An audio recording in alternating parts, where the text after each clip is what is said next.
أعوذ بالله من الشيطان الرجيم بسم الله الرحمن الرحيم. Jamaah rahimakumullah, kita masuk ke sesi tanya jawab. Anda lihat betapa banyaknya pertanyaan yang diajukan. Semoga kita bisa menjawab sebagian darinya. Yang pertama, bismillah. Ana berumur 27 tahun, sudah menikah 5 tahun dan sudah memiliki 3 orang anak. Jarak umur anak kurang dari 2 tahun. Suami ana ingin memiliki banyak anak, minimal 7 orang katanya. Mohon nasihatnya untuk ana Ustaz, agar bersenang hati dengan keinginan suami ana tersebut. Sekarang ana mengasuh ketiga anak seorang diri saat suami bekerja, tanpa bantuan pengasuh. Dan terkadang ana sering mengeluh terhadap keaktifan si anak. Syukron. Nasihat ana, anti sampaikan kepada suami, bang jangan 7 tapi 17. Nah, cuma sampaikan kepada suami, bang, namun banyak anak ini ada tanggung jawab mendidik mereka. Maka kita atur memiliki anak ini. Paling tidak sempurnakan masa susuan. Berapa tahun menyusu? 2 tahun. 2 tahun plus 9 bulan. Jadi hampir 3 tahun. Jarak tiap anak itu usahakan hampir 3 tahun. Karena itu akan memudahkan orang tuanya. Anak ketika menikah, anak bawa istri anak ke Madinah, nggak ada orang tua, nggak ada mertua, nggak ada pembantu, gaji kita gajinya pembantu waktu itu. Kalau dikasihkan pembantu kita nggak makan apa-apa. Anak ngomong sama istri, waktu itu punya anak 4, tanpa pembantu, tanpa pengasuh, tanpa orang tua, tanpa siapa-siapa. Tapi kita punya Allah Azza wa Jalla. Maka nasihat ana buat ibu ini dan yang lainnya. Fatimah, putri Nabi Muhammad SAW, dia punya anak Hasan. Setelah Hasan lahir, dapat 4 bulan punya anak Husain. Hamil Husain, bukan punya anak Husain. Setelah dia punya anak Hasan, kira-kira sekali datang bulan, bukan 4 bulan. Setelah nifas, sekali datang bulan punya anak Husain. Jaraknya sangat berdekatan sekali. Suaminya Ali bin Abi Thalib miskin, bukan orang kaya. Sehingga nggak bisa, kalau sekarang bisa beli makanan. Capek istrinya beli makanan, nggak bisa Ali melakukan itu. Beli tepung nggak bisa. Yang bisa dibeli adalah gandum. Fatimah itu punya anak kecil, baru lahir dalam kondisi hamil. Dia harus menggiling tepung dengan tangannya sendiri sampai kasar tangannya. Fatimah binti Muhammadin radhiyallahu ta'ala anha wa sallallahu ala nabiyina wasallam. Itu Ali nggak tega, tapi dia nggak mampu. Akhirnya dia mengatakan kepada Fatimah, kalau engkau ngomong sama bapakmu, kalau ada pembantu mungkin bisa diperbantukan.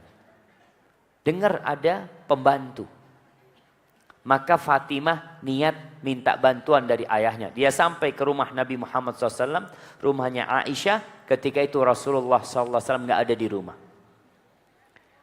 Malam hari Nabi pulang, alaihissalam, disampaikan sama Nabi, disampaikan oleh Aisyah kepada Nabi alaihissalam, kalau putrimu tadi datang kemari, cerita keperluan dia. Maka Nabi alaihissalam berangkat ke rumahnya Fatimah bersama Ali. Izin masuk, Fatimah dan Ali sedang tiduran, mau berdiri disuruh duduk. Wah, bukan disuruh duduk, suruh tetap rebahan. Nabi duduk di tengah antara Fatimah sama Ali. Kata Ali bin Abi Thalib, sampai aku dapati sejuknya telapak kaki Rasulullah sallallahu alaihi wasallam di dadaku.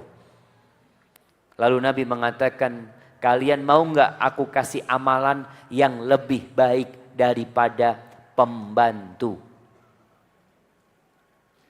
Apa? Baca subhanallah. Mana yang mau jawab? Ya, apa?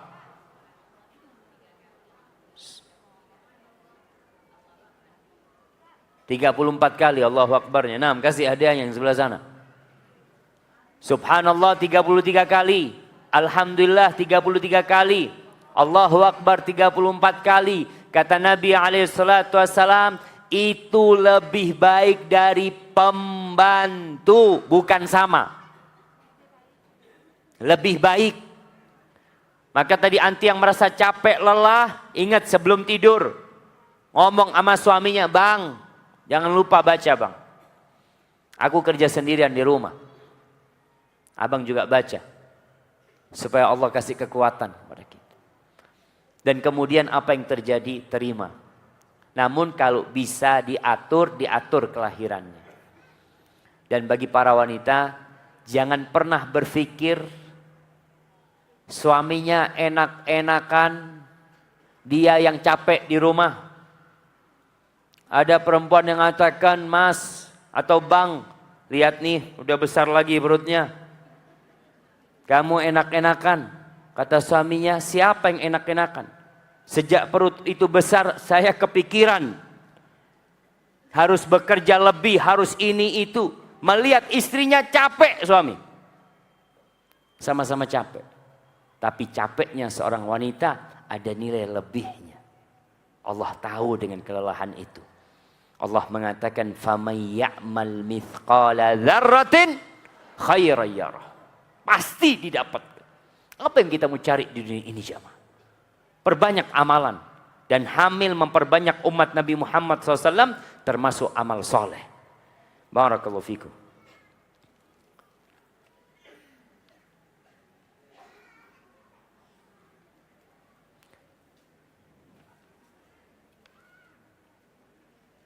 Ustadz, ana punya adik seorang akhwat. Umur 18 tahun. Adik ana sangat menyukai opa-opa Korea. Apa opa-opa Korea?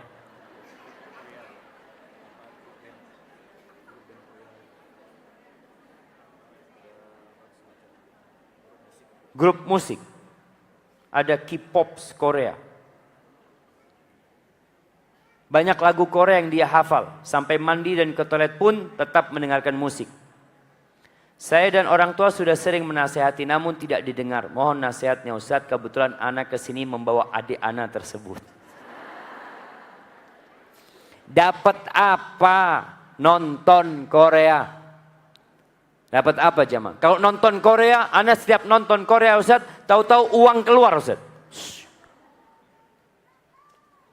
Jamaah, modal hidup kita itu bukan uang, waktu.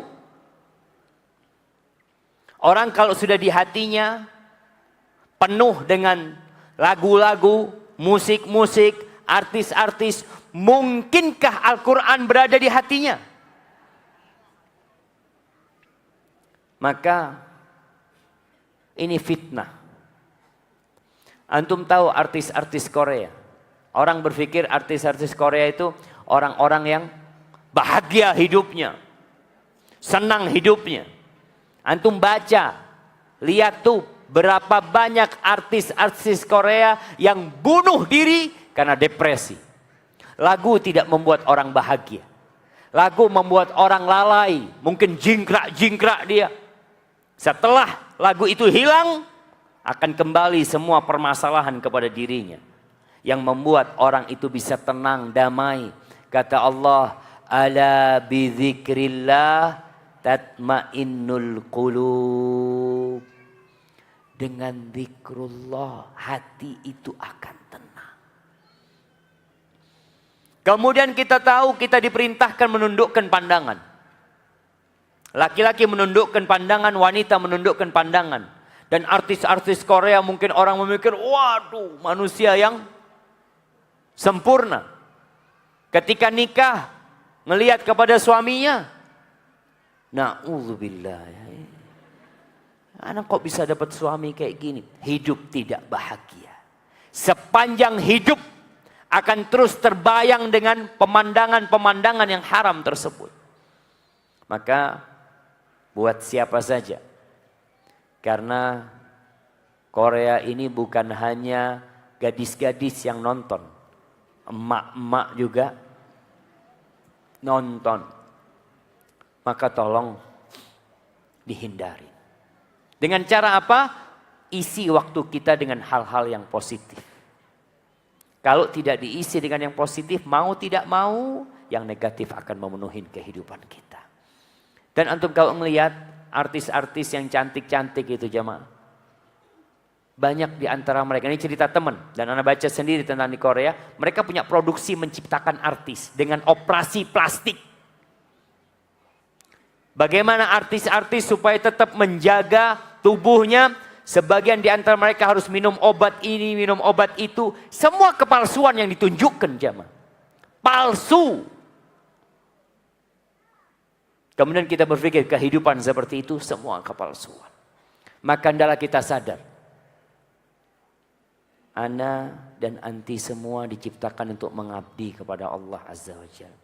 Di sini bukan tempat bersenang-senang. Apakah kalau sudah talak, apakah kalau udah minta cerai dari perempuan, bisa rujuk kembali tanpa nikah lagi? Apakah kalau udah minta cerai dari perempuan? Masa laki minta cerai? Baik, mungkin suami sudah menceraikan istrinya. Kalau suami sudah mengatakan, ingat cerai ini ada dua bahasanya.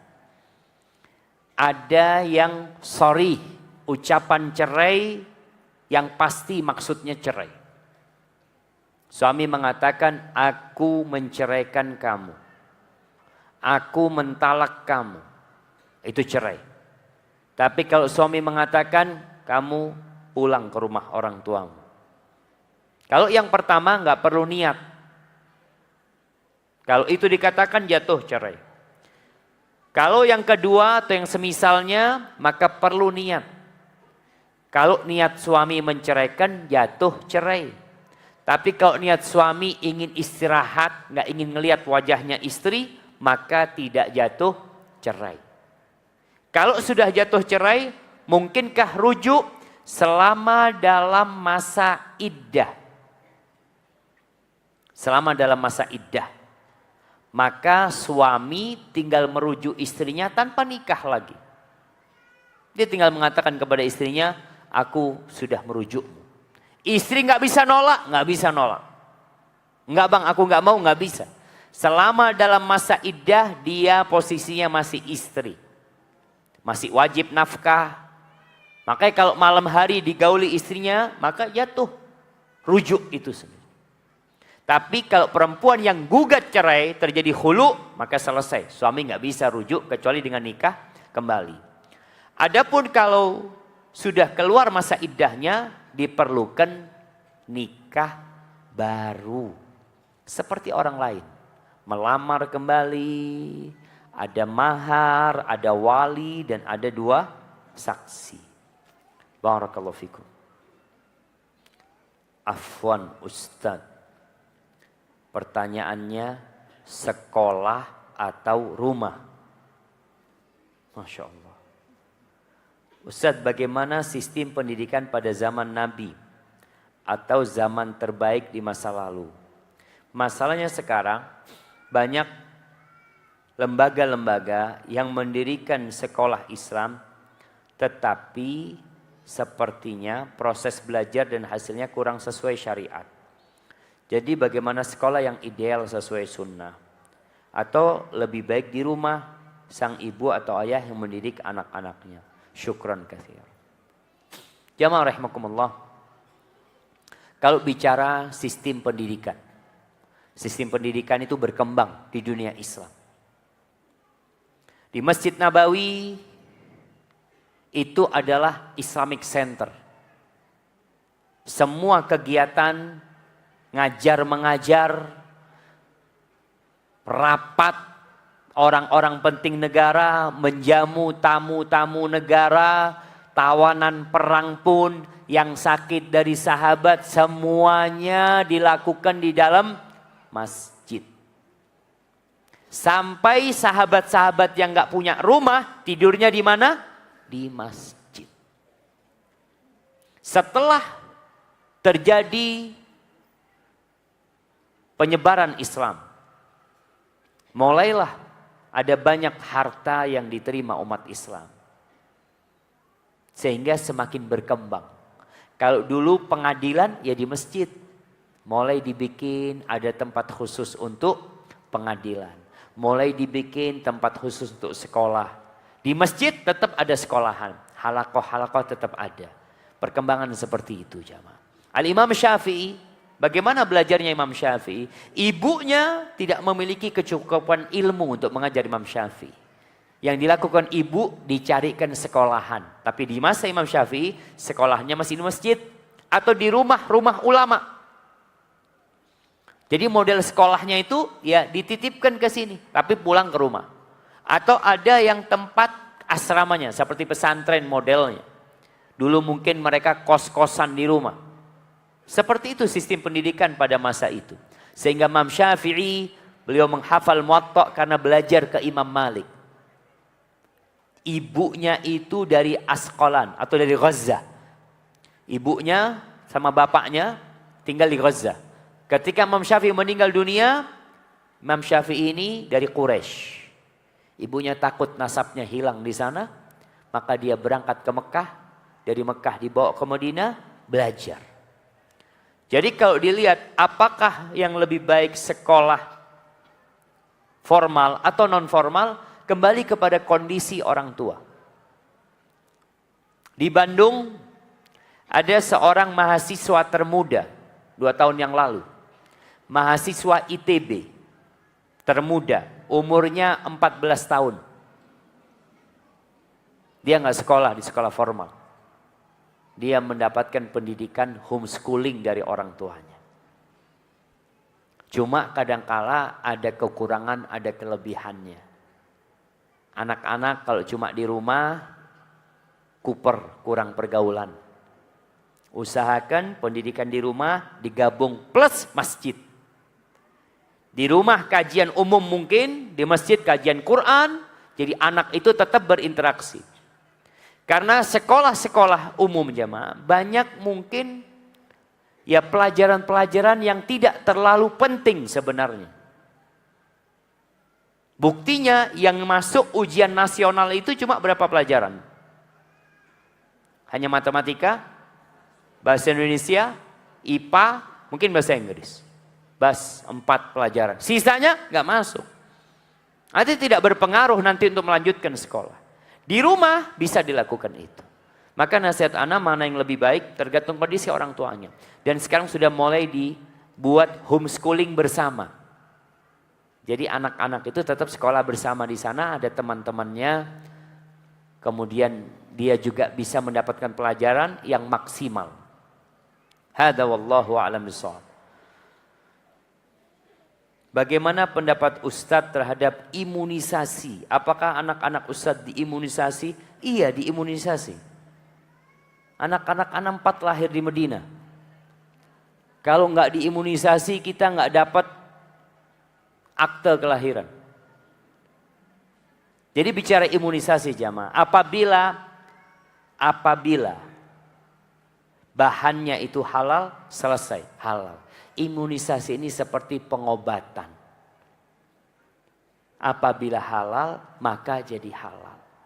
Mungkin ada yang mengatakan nggak perlu imunisasi, nggak wajib imunisasi.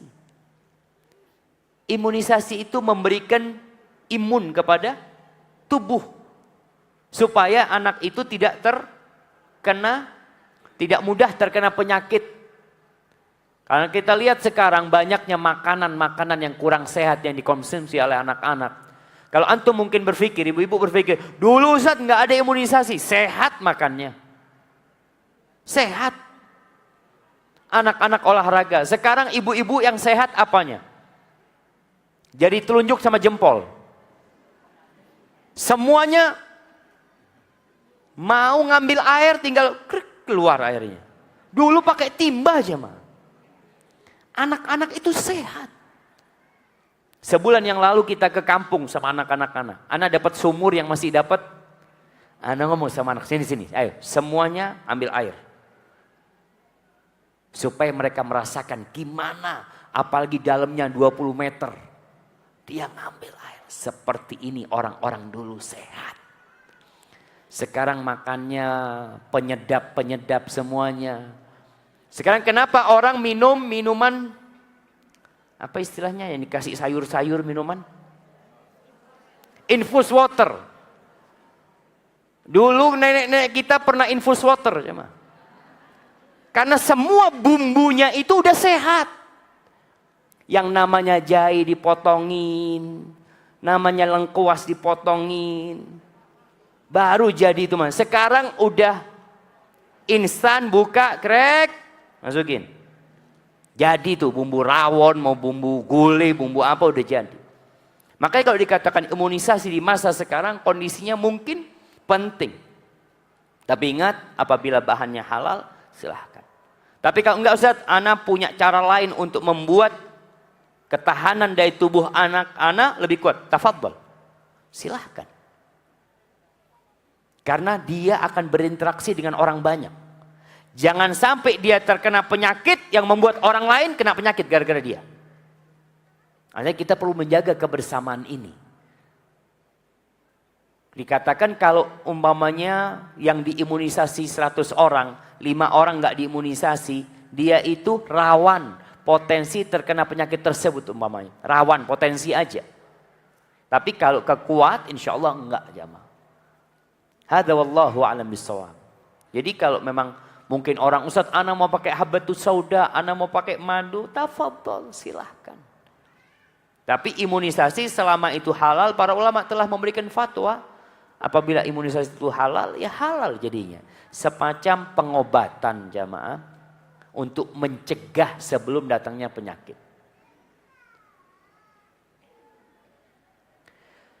Bagaimana cara mengendalikan nafsu cinta dunia bagi akhwat, bagi seorang wanita? Kalau bicara cinta dunia ini penyakit. Tapi sesuatu yang sudah ditanamkan di diri kita.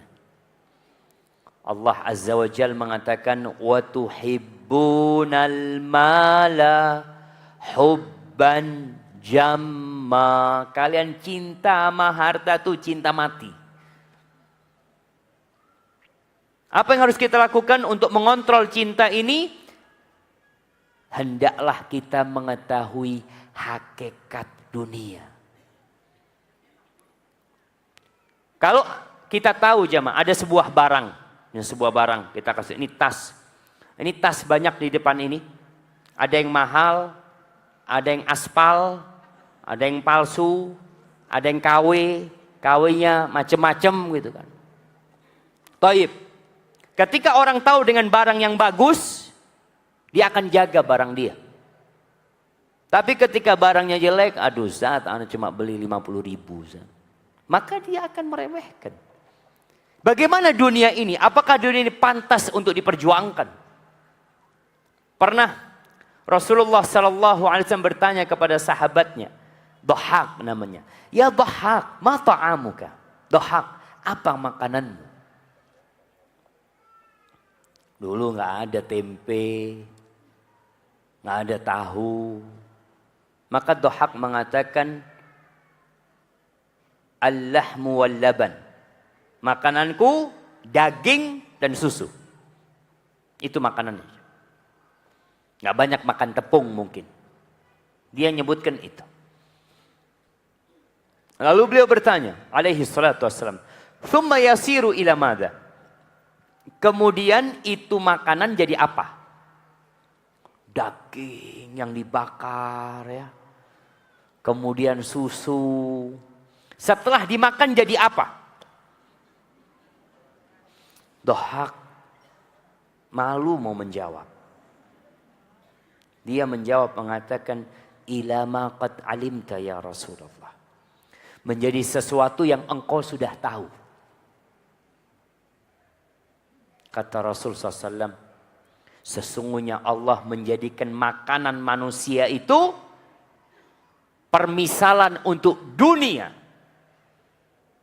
Dalam riwayat lain disebutkan, kita lihat makanan walaupun dikasih hiasan ya, orang makan kadangkala dibentuk ika, dibentuk apa, dikasih bumbu ini, bumbu itu, minumannya begitu enaknya. Jadi apa semuanya? Jadi kotoran. Maka ibu-ibu ketika makan enak, ingat jadi kotoran. Itu dunia. Walaupun dihiasi seperti apa, semua akan berakhir dengan kehancuran. Nggak ada jemaah. Allah mengatakan kepada Nabi kita Muhammad SAW, innaka mayyitun wa innahum mayyitun. Engkau mayit dan mereka juga mayit. Kita ini adalah mayit yang sedang berjalan di muka bumi ini. Maka agar kecintaan kita kepada dunia itu berkurang, ketahuilah hakikat dunia ini. Apa sih yang diperebutkan sama orang? Wallahi jamaah, mungkin kita nggak memahami kenapa 2 rakaat sebelum subuh lebih baik dari dunia dan isinya. Ana akan kasih contoh supaya kita paham. Hadis-hadis Nabi yang berkaitan dengan keutamaan akhirat. Kalau ada seorang wanita, dia membawa 5 kilo emas dengan permata 1 kilo. Dia berduaan nih. Yang satu kawannya hanya membawa air. Enggak macam-macam. Mereka berdua berangkat ke padang pasir. Kira-kira yang bermanfaat emas apa air? Yang punya emas mengatakan, Dek, airnya saya beli 5 kilo emas. Makasih, jazakallah khair. Makan tuh emas. Nggak ada gunanya. Makanya dikatakan pada hari akhir itu, yauma la yanfa'u malun wala banun. Pada hari tidak berguna, harta nggak ada gunanya. Anak-anak laki-laki yang diharapkan membantu orang tuanya nggak manfaat. Illa man atallaha biqalbin salim. Kecuali yang datang menjumpai Allah dengan hati yang selamat dari penyakit-penyakit. Selamat dari kesyirikan. Selamat dari ketergantungan kepada selain Allah. Selamat dari doa kepada selain Allah. Selamat dari semua penyakit hati. Hasad, iri, dengki. Kemudian ziarah kubur. Ibu-ibu tidak dianjurkan sering-sering ziarah kubur. Sebagian ulama bahkan ada yang mengharamkan wanita ziarah kubur. Nah, tapi pendapat yang lebih kuat, ziarah kubur boleh buat wanita untuk mengingat mati. Lihat rumah yang ditempatin peninggalan bapak. Bapak nggak bawa apa-apa. Ibu meninggal dunia. Ini ziarah kubur, bukan mengantarkan jenazah ke kuburan, bukan. Ibu-ibu dilarang untuk mengikuti jenazah ke kuburan, tapi selesai orang-orang menguburkan, mau ziarah kubur silahkan. Apakah hukum orang tua yang memaksakan kehendaknya kepada anak, padahal bertentangan dengan syariat Islam? Para orang tua, ingat, anak-anak itu wajib berbakti sama orang tuanya. Kecuali dalam satu kondisi. Nabi SAW mengatakan, la ta'ata li makhluqin fi maksiatil khaliq. Tidak boleh taat kepada makhluk kalau urusannya berbuat maksiat kepada Allah Azza wa Jalla. Anak nggak boleh taat sama orang tuanya kalau orang tuanya nyuruh berbuat maksiat. Orang tua mengatakan durhaka anaknya, nah, Silahkan, yang penting jangan durhaka sama Allah Azza wa Jalla. Ini kedurhakaan yang diridhai Allah Azza wa Jalla. Maka Allah katakan, wa in jahadaka ala an tusyrika bi ma laysa laka bihi ilm fala tuti'huma. Kalau kedua orang tuamu memaksamu untuk melakukan kesyirikan, yang kau nggak punya ilmu atas apa yang diperintahkan orang tua, fala tuti'huma, jangan taati keduanya. Nggak boleh taat. Bukan disuruh taat, nggak boleh taat. Kalau urusannya maksiat. Tapi kalau urusannya ketaatan, anak harus taat sama orang tuanya. Kata Rasul sallallahu alaihi wasallam, ati' walidaik wa in amaraka an takhruja min dunya. Taati kedua orang tuamu walaupun keduanya memerintahkanmu untuk keluar dari duniamu. Harus taat. Anaknya merantau di Jakarta, ibunya telepon. Anaknya sukses di Jakarta, jadi manajer di sana, ibunya telepon. Nak, pulang ya nak, ibu kok kangen sama engkau nak. Ibu, afwan, anak sedang kerja ini itu. Tinggalkan semua. Makan apa di Bukit Tinggi? Yang ngasih rizki kepadamu di Jakarta, dia yang ngasih rizki kepadamu di Bukit Tinggi. Tapi kalau urusannya maksiat sama Allah, nggak boleh taat. Barakallahu fikum. Ana izin mau minum, jemaah.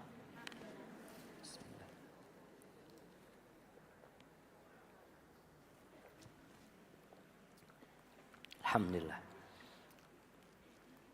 Ustadz, kalau suami udah meninggal dunia, terus kita menikah lagi, apakah benar tidak akan bertemu di akhirat sama suami yang pertama?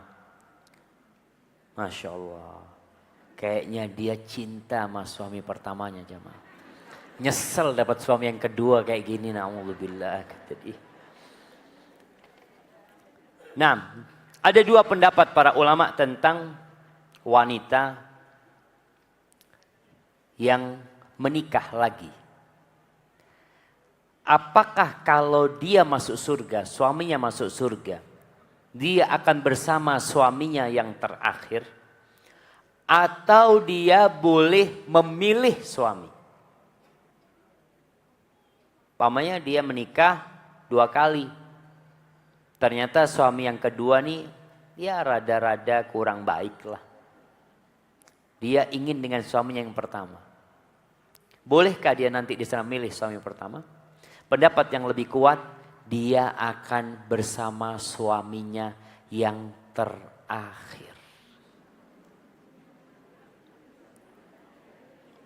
Jamaah, kalau sudah di surga semuanya indah. Jangan berpikir, ya Allah kumpul sama dia lagi di surga. Astagfirullah. Ini di surga bukan di dunia. Makanya kita lihat kenapa istri-istri Nabi itu nggak boleh dinikahi setelah Nabi meninggal dunia.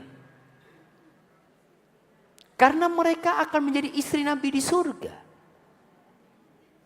Jadi kalau sudah masuk surga jangan kebayang, ya Allah anak udah capek ketemu dia di dunia, ketemu di surga lagi. Allah mengatakan, wa fiha ma tashtahihil anfus wa taladzul a'yun wa antum fiha khalidun. Dan di surga sana ada segala sesuatu yang diinginkan oleh jiwamu. Kelezatan yang dipandang oleh mata kalian kekal selama-lamanya di sana. Tapi di surga ada berkunjung. Ada ziarah. Ada. Jadi tetap nanti di sana orang tua ziarah ke anaknya, anaknya berangkat ke orang tuanya, kerabat di antara mereka sohib ke sohibnya. Pokoknya semua keindahan ada di surga Allah Azza wa Jalla. Barakallahu fikum. Semoga Allah SWT selalu melindungi Ustadz. Amin ya Allah. Kenapa SWT jemaah? Tulis yang lengkap. Subhanahu wa ta'ala. Yang mau saya tanyakan, saya sudah berumah tangga selama 10 tahun. Alhamdulillah. Tapi pikiran saya selalu ingat mantan pacar saya, Ustaz. Saya takut Allah adab dengan dosa yang saya perbuat. Apakah saya perlu diruqyah, Ustaz? Jazakumullah khairan. Jamaah, ada penyakit namanya isyik. Isyik itu penyakit cinta, apa ya? Cinta gila aja. Apa namanya? Kasmaran. Oh. Cinta yang udah mendalam sampai hatinya. Yang membuat orang itu kadang-kala gila. Dia tidak mau menikah kecuali dengan orang itu. Bahkan ketika dia menikah dengan lelaki lain, tetap yang dia pikirkan lelaki yang dulu. Padahal tuh laki udah kawin gak mikirin dia. Emangnya dia pikir laki-laki itu masih memikirkan dia. Sudah selesai. Dan ini terjadi. Maka apa yang harus dilakukan seorang wanita tatkala terkena penyakit ini? Istighfar. Minta ampun sama Allah Azza wa Jalla. Minta bantuan Allah agar dihilangkan. Karena kita tahu pandangan mata itu anak panah iblis yang beracun. Ini racunnya udah sampai ke dalam jantung sudah. Lihatlah suamimu. Berbaktilah sama dia. Jangan sampai seperti Majnun Laila. Tahu kisahnya Majnun Laila? Majnun ini Qais namanya. Enggak disetujui dia nikah sama Laila. Akhirnya dia berangkat, Laila nikah sama orang lain. Diikutin terus sama Majnun ini. Sampai rumah tempat tinggalnya Laila, kampungnya Laila yang sudah ditinggal, dia ciumin tembok-temboknya. Kata orang gila, ini orang gila nih. Ini orang gila. Kata Majnun, kau bilang aku gila? Dia mengatakan, uqabbilu dzal jidara wa dzal jidar. Wa ma hubbul jidari syaghafna qalbi. Aku cium tembok yang ini, aku cium tembok yang itu, bukan karena aku cinta dengan tembok ini. Walakin hubbu man sakanad diyar. Tapi cinta dengan yang pernah tinggal di tembok-tembok ini. Itu namanya gila. Tapi dia nggak mau disebut gila, jemaah.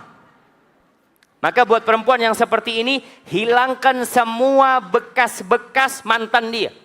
Nomor handphonenya, hilangkan semua. Karena ada perempuan yang masih menyimpan nomor handphone tuh laki-laki. Kadang-kala dia buka statusnya, mantannya, dilihat. Nggak komentar walau apa, cuma dilihat. Dia ikut di follower suaminya, mantan pacarnya, hilangkan semua hal itu. Karena inilah yang membuat penyakit itu nggak sembuh. Orang itu kadang-kala kalau kena virus, semua barang-barang dia yang berbahaya itu dibuang agar selamat. Dan engkau untuk menyelamatkan virus tersebut, buang semuanya. Jangan cari-cari mantan Facebooknya, IG-nya nggak ada, nomor handphonenya nggak ada. Engkau hidup sekarang bersama suamimu, berbakti sama dia dan minta supaya diganti cinta itu kepada suaminya. Bisa jemaah. Allah mengatakan, wa min ayatihi an khalaqalakum min anfusikum azwaja litaskunu ilaiha wa ja'ala bainakum mawaddatan wa rahmah. Di antara tanda-tanda kebesaran Allah, Allah menjadikan pasangan hidup kalian, menciptakan pasangan hidup kalian dari diri kalian sendiri. Agar kalian condong, tentram, damai kepada pasanganmu. Wa ja'ala bainakum mawaddatan wa rahmah. Dan Allah menjadikan di antara kalian cinta dan kasih sayang. Jadi dalam Islam itu bagaimana menumbuhkan cinta dan kasih sayang sebelum menikah, sesudah menikah. Tapi cinta yang tumbuh sebelum menikah berbahaya. Berapa banyak orang-orang yang berpacaran selama 4 tahun, ada yang pacaran 6 tahun, ada yang pacaran 7 tahun, menikah 6 hari cerai, 2 bulan cerai. Bayangkan cintanya 6 tahun, Setelah menikah hanya sisa 6 hari. Makanya sampai ada sebuah istilah di barat itu, malam pernikahan itu malam penguburan cinta. Malam penguburan cinta. Makanya kenapa banyak orang-orang nggak nikah, kumpul kebo. Dia punya pacar. Soalnya kalau menikah nanti hilang cintanya, kata mereka. Na'udzubillah min dzalik. Maka kita rubah. Malam pernikahan adalah malam penyemian cinta. Ketika itu cinta disiramin. Kasih sayang ditumbuhkan. Barakallahu fikum.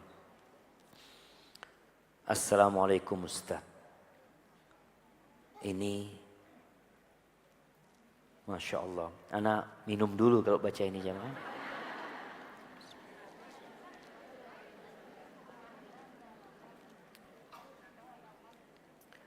Alhamdulillah, semoga dalam keadaan sehat. Ustadz, suami saya menikah diam-diam secara siri di kota lain. Saya dan suami di kota A, perempuan itu di kota B. Pernikahan kami sudah 20 tahun. Kejadian ini sudah 1 tahun yang lalu saat suami bilang pergi perjalanan dinas. Setelah pernikahan itu terjadi, suami berubah sikap kepada saya. Seperti secara sengaja teleponan di depan saya ketika di kamar tidur tengah malam hingga subuh. Saya tetap melayani suami seperti biasa. Tetapi suami sempat mengatakan akan menceraikan saya. Karena istrinya ingin menikah resmi. Tetapi saya tetap bertahan. Hingga akhirnya suami menyuruh pergi dulu dari rumah. Dan membawa anak-anak. Sekarang saya sudah di kota C, kampung halaman. Sebelum saya berangkat ke kota C, suami mengatakan jika saya akan berangkat maka akan mentalak saya. Jika saya akan berangkat maka akan mentalak saya. Yang ingin saya tanyakan, apakah suami termasuk zalim? Sebelum berangkat kami masih berhubungan. Saat sudah di bandara, suami tidak mengatakan apa-apa. Sampai saat ini sudah 5 bulan tidak bertemu. Bagaimana status saya saat ini? Apakah sudah jatuh talak sedangkan saat berangkat saya sedang haid? Terima kasih. Jamaah rahimakumullah. Kita tahu poligami diperbolehkan. Nikah lebih dari 1 diperbolehkan bagi yang mampu berbuat adil. Tapi jangan sampai engkau menikahi janda menjandakan istri. Silahkan menikahi janda dengan cara yang baik. Karena ana lihat itu perempuan yang dinikahin suaminya, ternyata dia menjadi penyakit agar suami menceraikan yang pertama. Karena dia ingin resmi. Maka yang pertama harus diceraikan supaya dia bisa nikah resmi. Inilah kadangkala ketika orang-orang tidak bertakwa kepada Allah hanya mengikuti nafsunya belaka. Kalau yang ditanyakan apakah suami termasuk zalim? Ya kalau Anda melihat dari ceritanya dia zalim. Ketika dia di rumah istri pertama malah telepon-teleponan dengan istri sirinya. Seharusnya dia jaga perasaan istrinya. Kalau dia di luar rumah silahkan telepon. Ini menjaga jemaah. Rasulullah SAW subhanallah. Beliau mengatakan inni uharrij alaikum Allahumma inni uharrij alaikum bihaqqid dhaifain. Ya Allah, aku menimpakan kesusahan kepada kalian yang menelantarkan 2 hak orang yang lemah.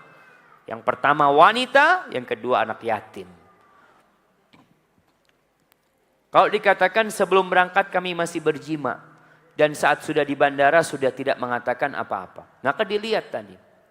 Apakah suami memang dia mengatakan jika saya akan berangkat maka akan mentalak saya. Ini masih akan mentalak. Belum mentalak.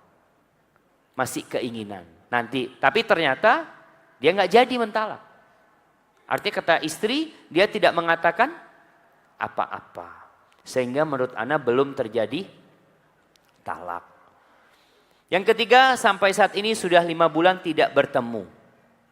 Masih istri selama belum diceraikan oleh suami. Dan suami wajib memberikan nafkah kepada istrinya. Jamaah rahimakumullah, nih buat ibu-ibu juga yang mungkin punya anak seperti ini, anak laki-laki seperti ini. Tolong jangan menggantung wanita. Kalau memang sudah tidak menginginkannya, jangan digantung. Dia seperti nggak punya suami, tapi masih posisinya sebagai istri orang. Nggak punya suami karena dia nggak dikasih nafkah, suaminya juga tidak peduli sama dia. Kemudian dia mau menikah nggak bisa karena posisinya masih istri orang. Maka wallahu a'lam bishawab. Kalau seperti yang ditanyakan, yang ana pahami tetap istri. Dan kondisi suami nikah lagi yang mungkin buat sebagian wanita beban, sabar. Nggak ada kunci lain. Ada seorang wanita yang sampai stres. Ada anaknya cerita sama ana. Ustaz, ana punya ibu itu, ya sakit jiwanya Ustaz. Sekarang sudah di kamar saja. Udah 7 tahun mungkin. Karena tahu bapak kawin lagi. Kemudian kondisi ibu Ustaz, sholat gak mau. Jadi sudah.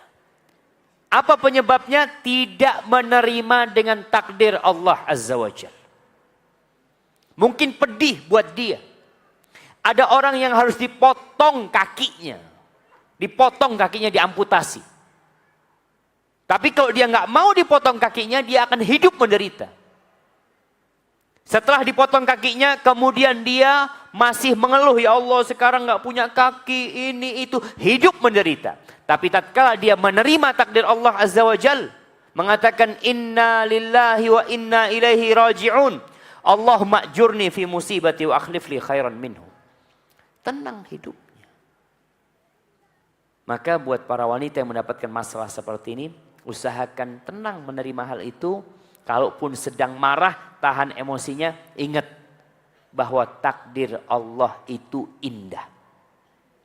Allah mengatakan wa asa an takrahu syai'an wa huwa khairul lakum wa asa an tuhibbu syai'an wa huwa syarrul lakum wallahu ya'lamu wa antum la ta'lamun.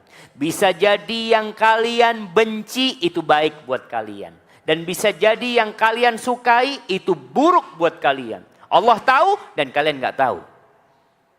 Itu harus kita pegang, jemaah. Sesuatu yang tidak kita sukai ternyata bisa mendatangkan sesuatu yang kita cintai. Dan sebaliknya, sesuatu yang kita cintai bisa berbalik mendatangkan sesuatu yang buruk buat kita. Mungkin buat wanita, suaminya kawin lagi buruk buat dia. Tapi dia cari hikmahnya. Jamaah, hidup ini cuma sekali. Hidup itu hanya sekali. Jangan sampai kita gagal dalam kehidupan ini melewati ujian-ujian Allah. Barakallahu fikum.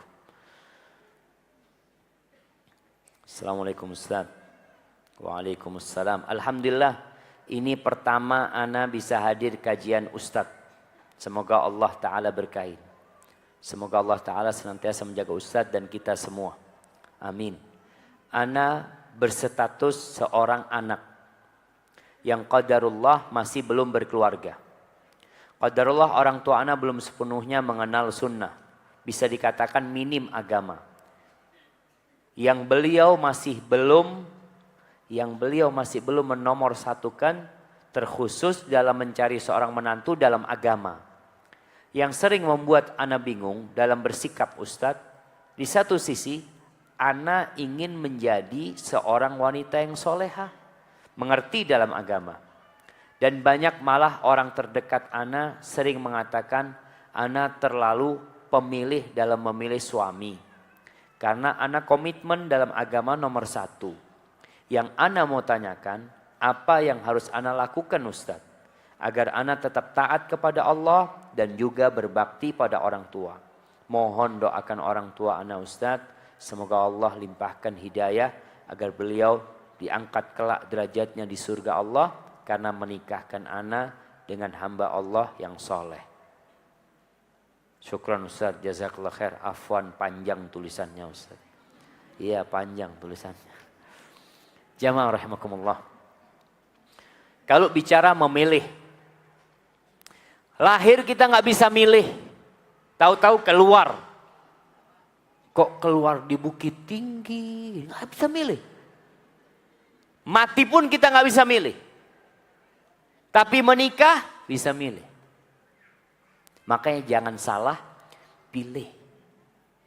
Rasulullah sallallahu alaihi wasallam mengatakan, "Idza ja'akum man tardawna dinahu wa khuluquhu fa'ankihu." Apabila datang kepada kalian seorang laki-laki yang agamanya baik, akhlaknya mulia, nikahkan. Nabi tidak bicara harta. Agamanya baik, akhlaknya mulia, nikahkan. Wa illa, kalau tidak, kadang-kadang orang tua tadi memikirkan bukan melihat agama, melihat mobil yang dipakai. Datang mobilnya apa? Oh, Masya Allah, bagus. Langsung tanya, kapan rencana nikahnya? Karena mobilnya bagus. Tapi kalau datang naik ojek, tanya sama orang tua, kamu kerja apa? Dari awal sudah mau nolak, sudah. Kamu kerja ini itu. Ya, sudah nanti kita pikirkan bersama ya, insya Allah. Nanti kita kasih kabar insya Allah. Barakallahu fiik. Dia tidak melihat agama, yang dilihat dunia. Nabi mengatakan alaihissalatu wassalam, kalau orang yang beragama baik, berakhlak mulia ditolak, akan terjadi fitnah, kekacauan, dan kerusakan di muka bumi ini. Antum lihat anak-anak gelandangan di pinggir jalan. Anak-anak pang, laki perempuan kumpul. Kadang-kadang anak lihat mereka di lampu merah. Mana bapak ibunya? Karena mereka tidak melihat kepada agama dan akhlak. Kalau bicara harta, sehari bisa hilang. Kalau bicara pekerjaan, dia bisa di PHK. Tapi kalau bicara ketaatan kepada Allah Azza wa Jal, dan orang itu orang baik, subhanallah. Walaupun tidak berharta, walaupun tidak bertahta, kalau dia dekat sama Allah Azza wa Jal, Allah mengatakan, inna akramakum indallah atqakum. Yang paling mulia di sisi Allah, yang paling bertakwa. Maka ketika anti melihat, sekarang gimana caranya? Sampaikan kepada orang tua. Kalau nggak bisa pakai lisan, anti bikin tulisan. Kirim kepada orang tua. Yang pertama, ucapkan terima kasih kepada orang tua.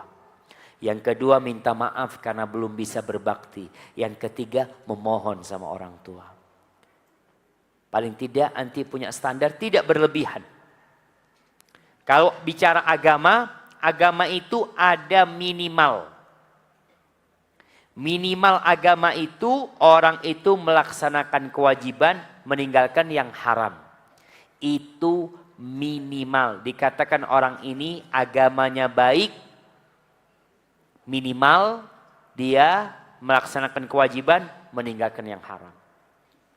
Kalau bicara akhlak juga seperti itu. Bicara akhlak minimal. Akhlak ini, orang ini berbakti sama orang tuanya. Orang ini menyayangi yang kecil. Dan orang ini menghormati yang besar. Orang ini pemberani. Orang ini tidak bakhil. Ibu-ibu jangan sampai dapat suami pelit. Pelit ini termasuk sifat buruk. Yang kata Nabi SAW, ini bicara akhlak dan agama. La yajtami'u imanun wa syuhun fi jawfil abdi. Iman itu gak mungkin bergabung dengan sifat kikir. Gak mungkin. Di dalam hati. Kalau orang ini beriman, dia dermawan. Kalau dia bakhil, imannya lemah atau diragukan. Maka anti tulis surat, minta sama orang tua, minta tadi. Agama paling tidak yang minimal. Akhlak seperti itu. Mungkin mau maksimal, sulit. Anak kepingin Ustadz, suami seorang yang hafal Al-Quranul Karim. Alhamdulillah. Anti berapa hafal Quran?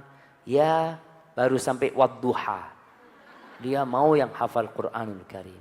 Mungkin dapat. Kalau Allah mau kasih. Maka perbanyak doa, mohon sama Allah Azza wa Jalla. Assalamualaikum warahmatullahi wabarakatuh. Ustadz, bagaimana caranya ana sebagai istri untuk bisa mengajak suami untuk lebih semangat dalam beragama. Sedangkan dia sudah mulai tahu ilmu sedikit-sedikit. Tapi masih menunda-nunda, lebih mengutamakan dunia. Tapi keras untuk menuntut hanya pada anak-anak. Sedangkan dia sebagai imam di rumah masih lalai dalam beribadah. Ya jamaah, nih tadi kalau salah pilih suami. Salah pilih suami, istri capek. Dia didik anaknya dengan baik. Sholat tepat waktu benar. Ngelihat bapaknya dengar azan, masih minum kopi sama makan pisang goreng. Anaknya udah siap pakai baju mau ke masjid. Kata bapaknya, berangkat duluan. Bapak nyusul nanti. Kadang-kadang seperti itu. Makanya kenapa disuruh milih yang agamanya baik, akhlaknya mulia, supaya nggak capek dalam rumah tangga ini. Apa yang harus dilakukan suami, istri seperti ini? Istri sabar yang pertama. Yang kedua, watawasau bil haq, watawasau bis sabr. Tetap ngobrol sama bapaknya anak-anak. Bang, anak-anak tuh kepingin bang berangkat ke masjid sama abang. Kepingin mereka itu melihat abahnya di depan. Bawa tangan mereka berdua. Artinya ada usaha dari istri memberi nasihat kepada suami. Dengan cara yang bijak penuh dengan hikmah. Istri kalau ngasih tahu suami jangan teriak-teriak sampai tetangga dengar. Jangan suami pulang kerja sedang capek. Istri ngomong, bang sini duduk sini bang. Sini. Abang ini sampai kapan akan seperti ini? Masya Allah. Ini siapa yang pemimpin, siapa yang anak buah jemaah. Gak bisa seperti itu. Masih nasihat suami, duduk sama suami. Kalau bicara suami sudah mulai tahu ilmu sedikit-sedikit, alhamdulillah. Berarti ini ada usaha untuk lebih dalam lagi. Bantu dengan doa. Izin sama suami. Bang, aku mau puasa sunnah bang. Kenapa puasa sunnah? Ya, anak kepingin doa mustajab, ingin doain abang. Nggak apa-apa. Supaya suaminya jadi benar. Artinya perbanyak ibadah dan seorang istri. Kalau tidak mendapatkan dukungan dari suami, jangan kemudian merana hidupnya. Ya udah, anak takdirnya dapat suami kayak gini, dan anak tidak ingin anak-anak seperti bapaknya. Mungkin ada kesalahan anak memilih suami seperti ini, tapi insya Allah masih bisa diperbaikin. Berusaha untuk memperbaiki. Barakallahu fikum. Assalamualaikum Ustaz. Waalaikumsalam warahmatullahi. Saya baru saja baca postingan di medsos bahwa di tahun 2020 tanggal 25 Januari hari Imlek, 25 Maret hari raya Nyepi, 25 Mei hari raya Idul Fitri. Kapan? Idul Fitri itu 1 Syawal. Dari mana antum tahu? Kita nggak bisa tahu jemaah. Nggak bisa tahu kita kapan kita berpuasa kecuali melihat hilal. Dan kita juga nggak tahu kapan Idul Fitri kecuali melihat hilal. Yang kata Nabi SAW, sumu li ru'yatihi wa aftiru li ru'yatihi. Hendaklah kalian puasa ketika melihat rembulan, berbuka ketika melihat hilal. Tapi Anda baca lagi, nggak tahu apa yang mau ditanyakan. 25 Desember hari raya Natal. Ya kalau Natal 25 Desember nggak pernah berubah. Seperti itu. Dikaitkan dengan Al-Quran.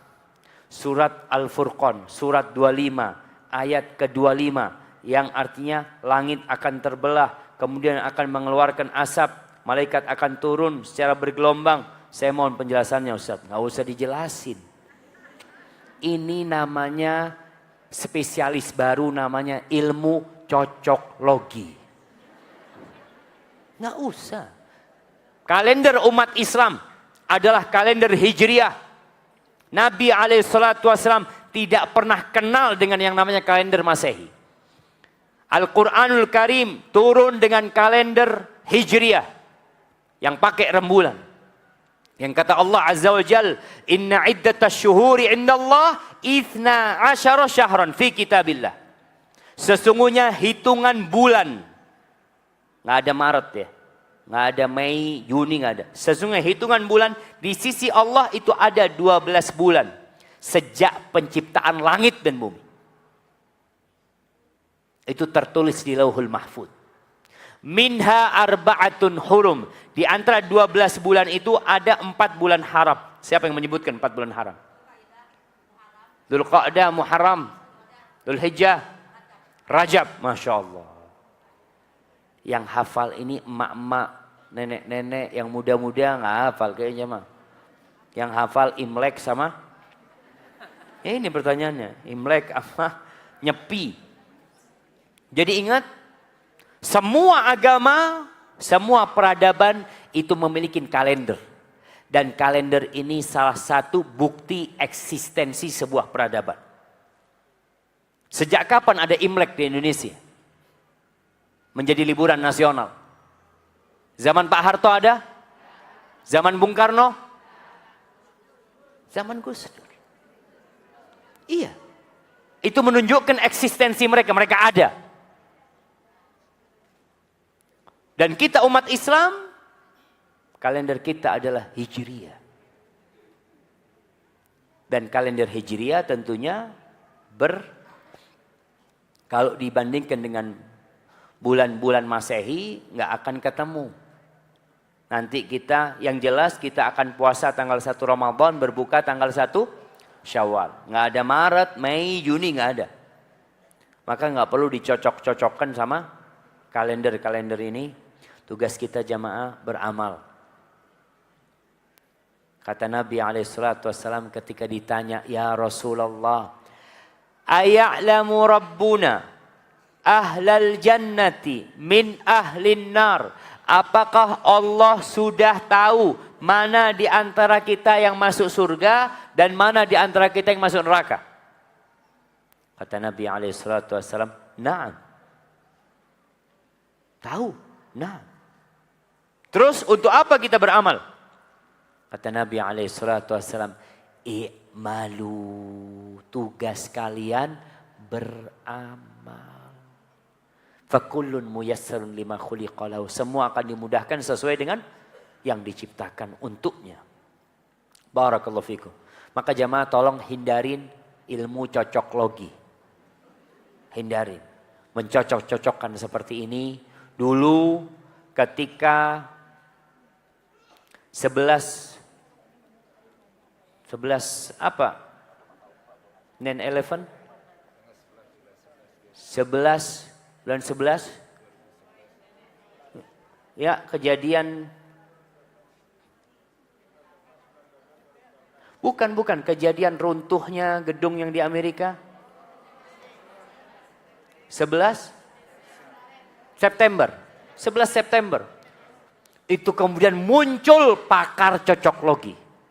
Oh, ternyata hancurnya gedung itu sudah disebutkan di dalam Al-Quranul Karim. Kejadiannya seperti ini. La haula wa la quwata illa billah. Engkau baca tafsir Quran, fahamin, amalkan dalam kehidupan ini. Jadi ilmu cocoklogi ini, kalau cocok.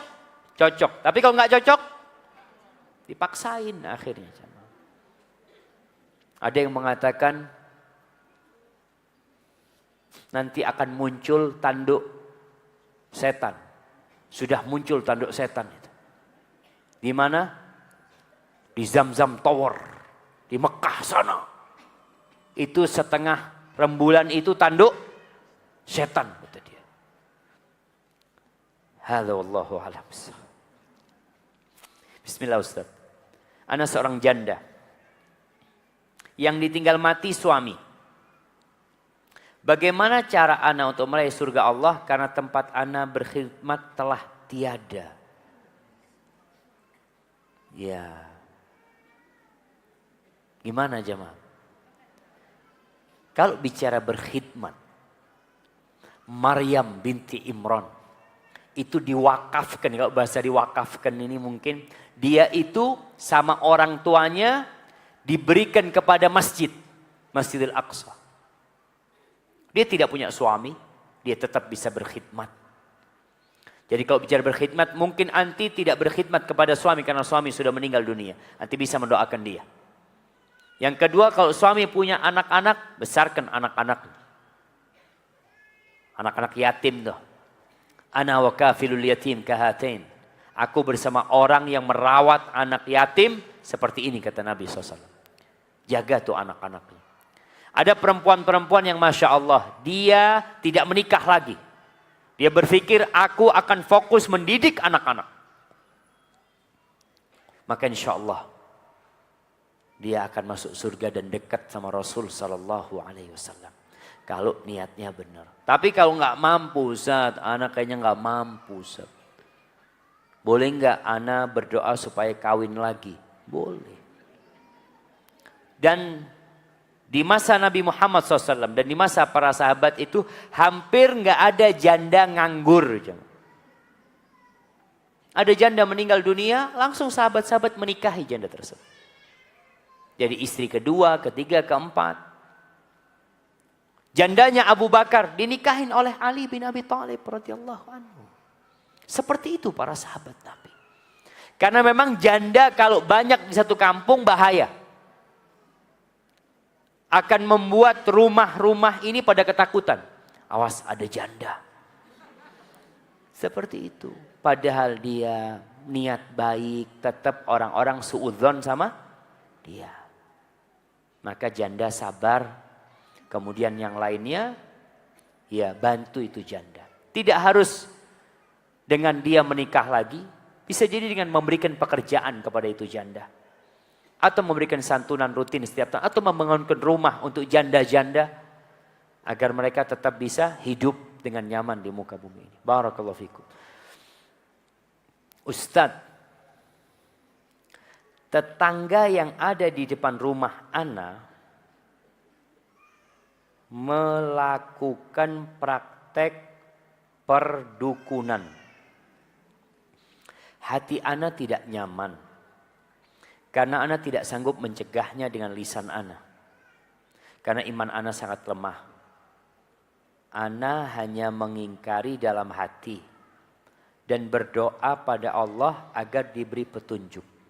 Apakah ana masih berdosa Ustaz? Ahibati fillah.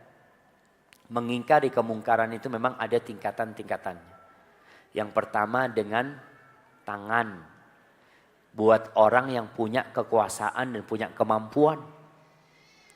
Kalau di kampung mungkin ada Pak RT, ada Pak RW, nanti kepada kepolisian. Atau kalau orang tua dia punya kekuasaan kepada anaknya, dia mampu merubah dengan tangannya. Kalau nggak mampu, maka berpindah dengan lisannya.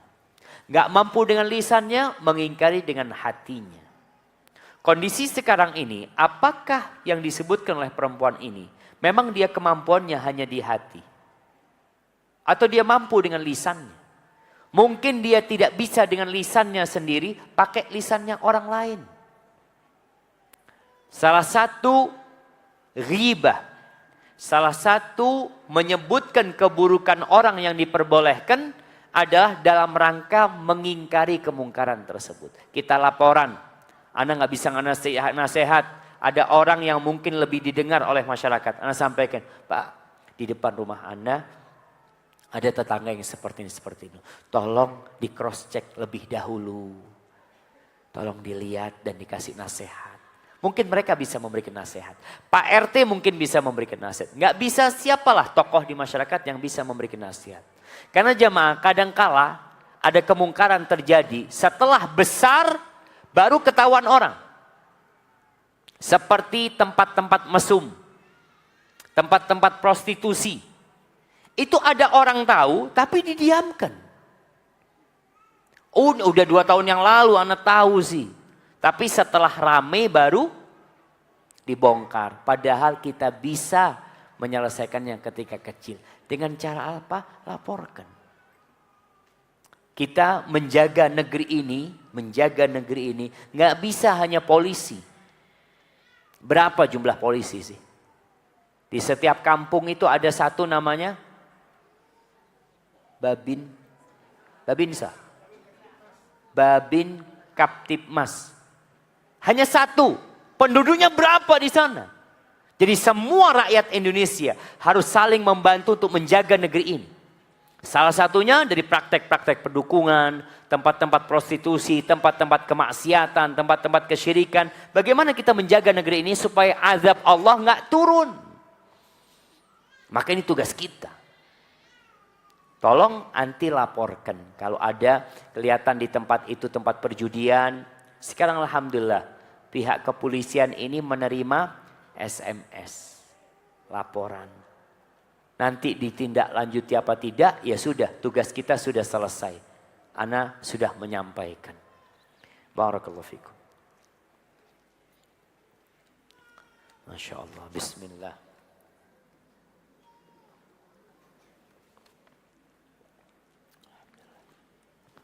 Assalamualaikum Ustaz.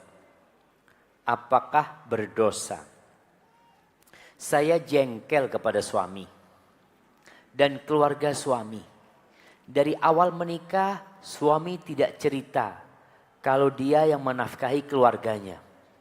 Karena bapak dan ibunya bercerai, sementara adik-adiknya sudah besar-besar dan sudah sepatutnya bekerja.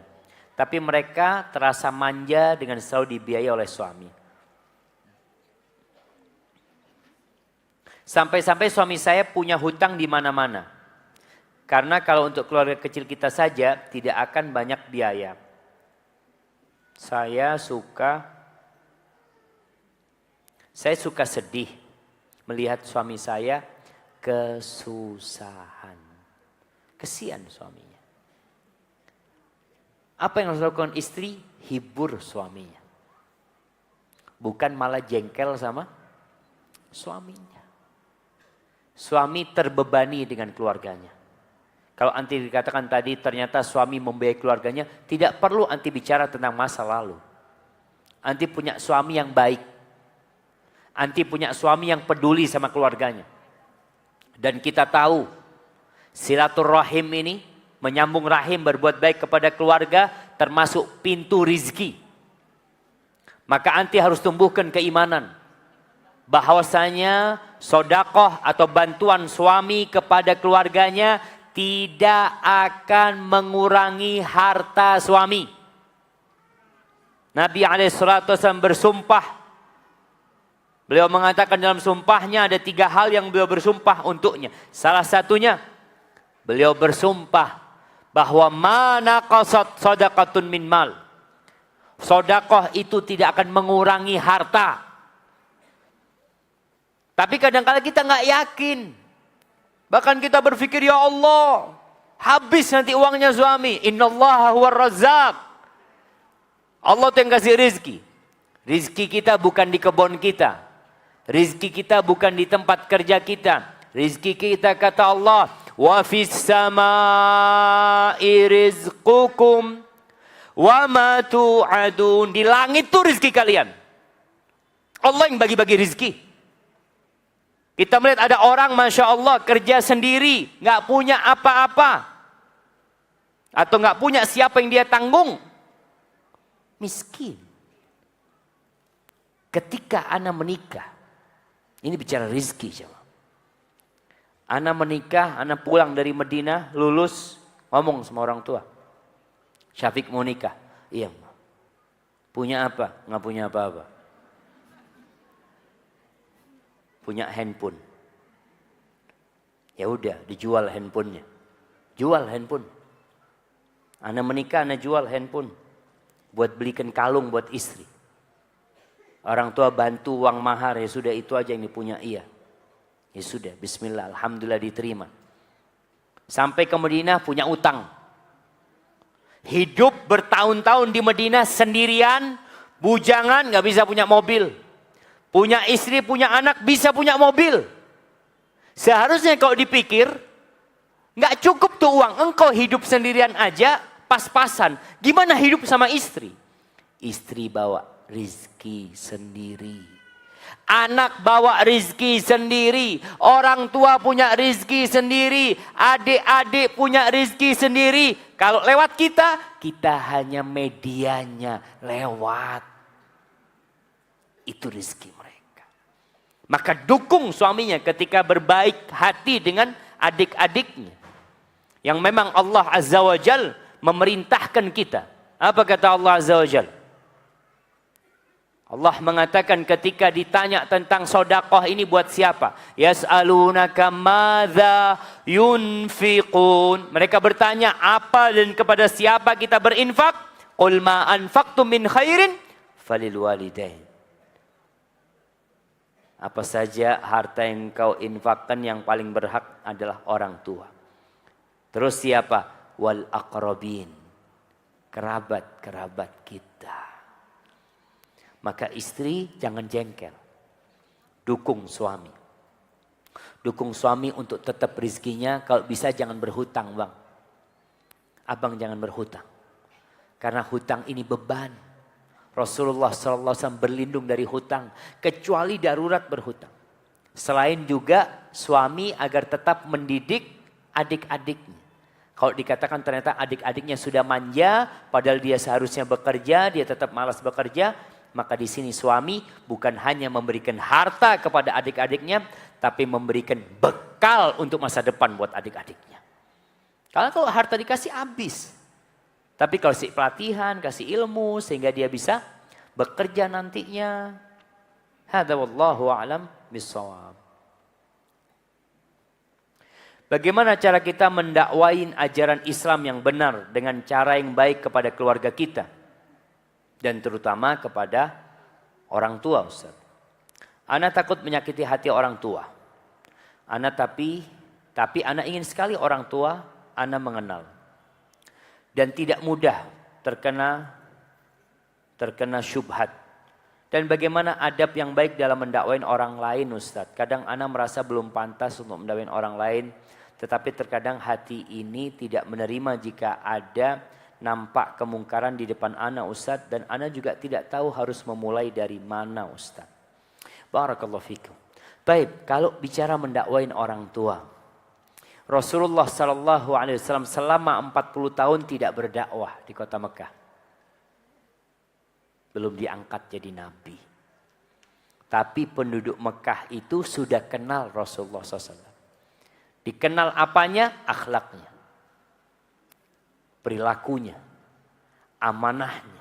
Bahkan penduduk Mekah itu cinta sama Nabi Muhammad SAW. Tapi tatkala beliau berdakwah, kecintaan itu berubah. Pujian berubah menjadi cacian. Cinta berubah menjadi kebencian. Pujian menjadi cacian. Padahal beliau sudah berusaha dengan baik dan akhlak yang mulia. Itu konsekuensi dari menyampaikan agama Allah ini. Engkau akan dibully. Engkau akan disakitin. Mungkin engkau akan diusir dan mungkin dibunuh oleh mereka. Itu konsekuensi. Ada nabi yang dibunuh, jemaah. Nabi siapa yang dibunuh? Oleh kaumnya. Anda kasih hadiah. Nabi Soleh? Enggak. Nabi siapa yang dibunuh oleh kaumnya? Nabi Isa dibunuh mati. Nabi Isa diangkat sama Allah Azza wa Jalla. Jamaah. Nabi Yahya. Siapa yang ngomong Nabi Yahya?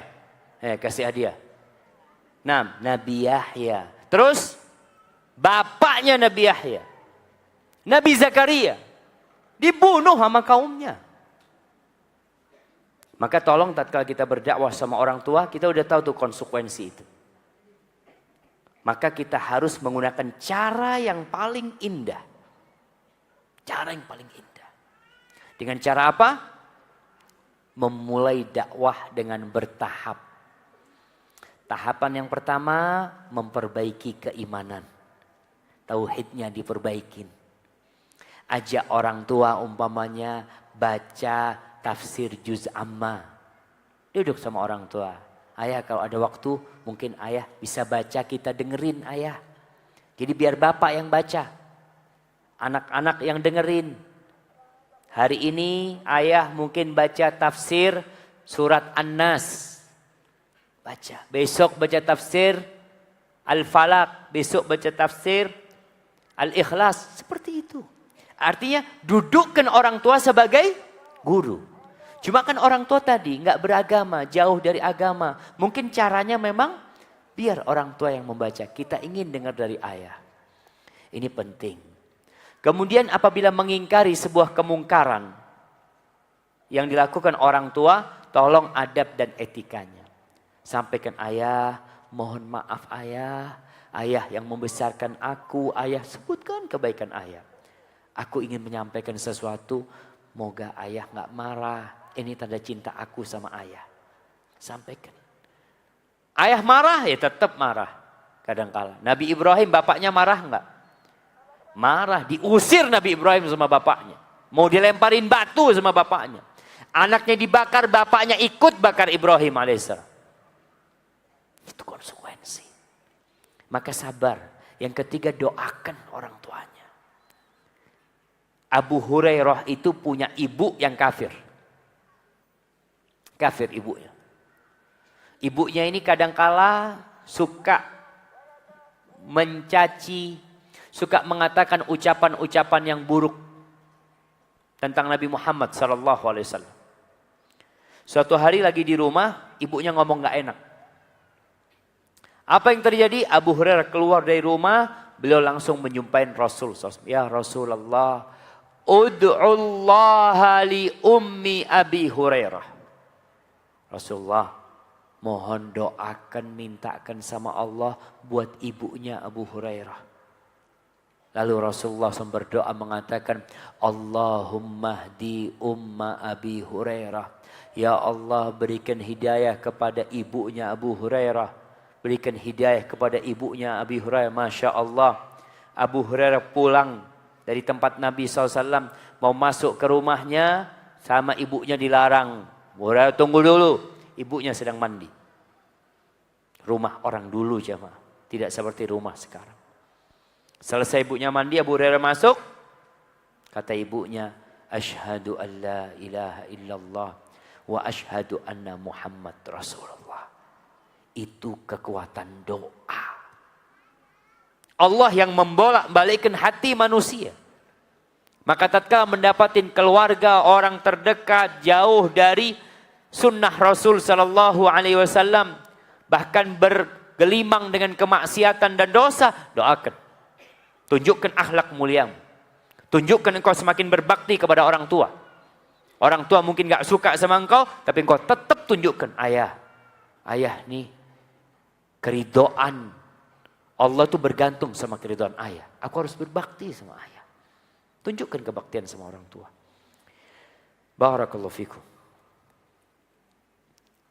Pertanyaan ana Ustadz, bagaimana cara menghilangkan trauma pada psikis anak-anak yang pernah mengalami pelecehan dari temannya di tempat belajar tahfidz? Sampai sekarang anak-anak cuma selalu mengingat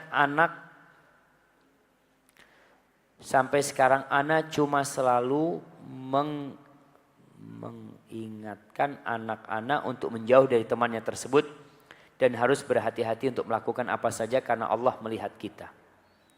Anak-anak baru berumur 9 tahun. Naam jamaah, kadangkala memang kalau anak itu dilecehkan, dibully, sehingga anak itu jadi gak betah di tempat itu.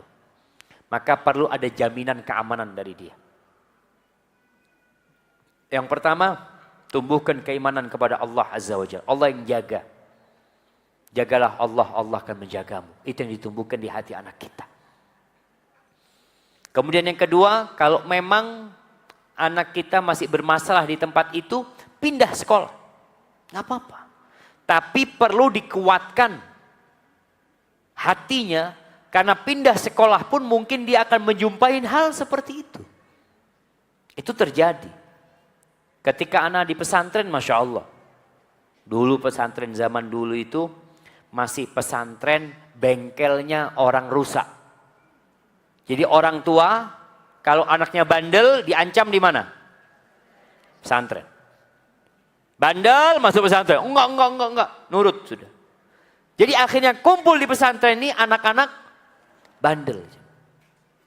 Anak masuk pesantren itu ada yang minum. Subhanallah. Ada yang nggak sholat. Itu zaman dulu. Tapi sekarang pesantren Masya Allah. Tempatnya orang-orang baik. Artinya orang tua Masya Allah ingin anaknya baik. Kondisi teman-teman yang suka membuli itu tetap ada. Dan itu ujian. Makanya Rasul SAW mengatakan. Alladhi yukhalitun nas. Orang yang berbaur dengan masyarakat. Wa yasbir ala adahum, dan sabar disakiti mereka, diganggu mereka, khairun minalladzi la yukhalitun nas wa la yasbir ala adahum. Lebih baik daripada orang yang tidak berbaur dengan masyarakat dan enggak sabar kalau disakiti. Maka tumbuhkan di hati anak untuk bersabar, untuk kuat. Masukkan anaknya ikut karate, ikut pencak silat atau apa agar fisik dia kuat. Dan punya semangat yang kuat, dia punya teman-teman baru lagi di sana. Maka perlu orang tua melakukan hal seperti itu. Untuk menguatkan anaknya sambil diajarin kalau berangkat sekolah, baca doa. Sehingga dia merasa dalam penjagaan Allah Azza wa Jalla. Barakallahu fikum. Manakah yang lebih utama, menikah muda atau menuntut ilmu bagi wanita? Jamaah, menuntut ilmu tidak bertentangan dengan menikah. Yang tanya ini coba lihat nih. Ini emak-emak udah tua-tua masih nuntut ilmu. Padahal udah ada cucunya. Ini pertanda menikah tidak bertentangan dengan menuntut ilmu. Engkau menikah, makanya cari suami kalau bisa yang alim. Jadi belajar ilmu sama siapa? Suaminya. Selesai. Dan urusan ilmu jamaah. Ilmu yang harus ditekankan adalah ilmu agama. Perempuan apalagi. Kadangkala orang tuanya sibuk memikirkan anaknya dengan ilmu dunia. Supaya nanti bisa bekerja. Nanti ini perempuan kalau menikah, siapa yang kasih nafkah? Suaminya. Apa mau dirubah? Istri yang bekerja, suami tinggal dapat duit dari istri. Mana dapat gaji? Apa mau seperti itu? Enggak. Ar-rijalu qawwamuna 'alan nisa. Laki-laki lah pemimpin. Maka orang tua ketika menyekolahkan anaknya juga, jangan berpikir anaknya untuk bekerja.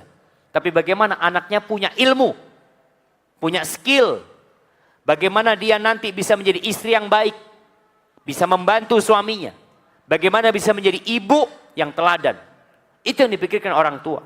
Karena sejatinya negeri ini separuhnya wanita. Separuhnya laki-laki. Kalau separuh negeri ini perempuannya nggak mau kerja. Mendidik anak-anak, membesarkan mereka dengan baiknya, separuhnya lagi akan rusak. Ketika semuanya sama-sama mencari dunia, siapa yang mempersiapkan generasi masa depan? Bapak-bapak nggak mampu. Anda ngelihat ada guru TK bapak-bapak. Itu kalau guru TK bapak-bapak tutup itu. Nah, nggak mampu laki-laki untuk itu. Barakallahu fikum. Pertanyaan terakhir ini. Masya Allah. Baik jamaah, karena kita mau Jumatan, ini menjadi pertanyaan terakhir. Assalamualaikum Ustaz, Ana mau tanya. Dulu Ana pernah menitipkan anak sama ibu Ana. Ibu menawarkan untuk menjaga anak.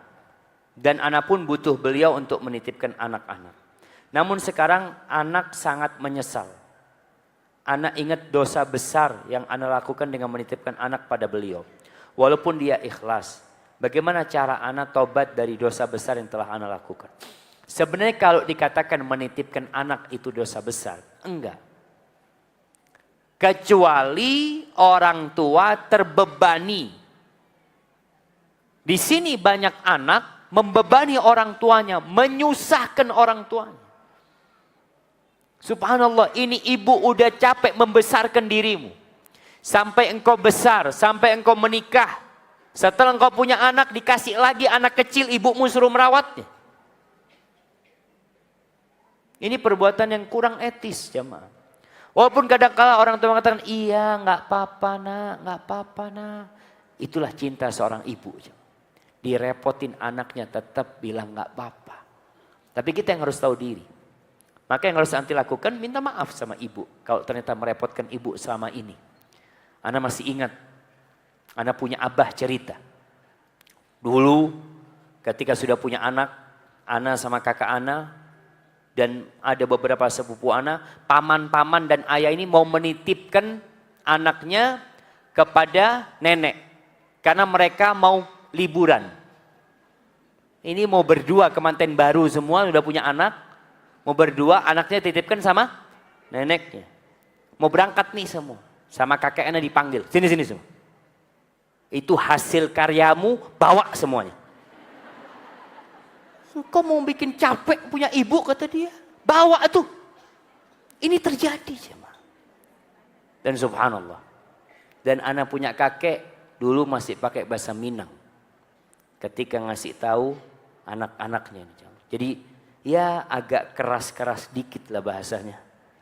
Tapi barakallahu fikum, maka buat yang bertanya ini, hendaklah minta maaf sama orang tua, gantikan apa yang sudah terjadi dengan engkau semakin berbakti sama orang tua.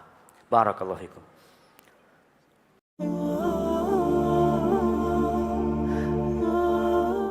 Ada istri-istri yang tahu diri dia. Dia tidak ingin membebani orang tuanya yang sudah melahirkan dia. Dia tidak ingin orang tuanya juga sedih dengan kesedihan dia. Cukup sudah ibunya merawat dia. Cukup sudah orang tuanya lelah mencarikan suami buat dia. Cukup sudah. Maka tuh yang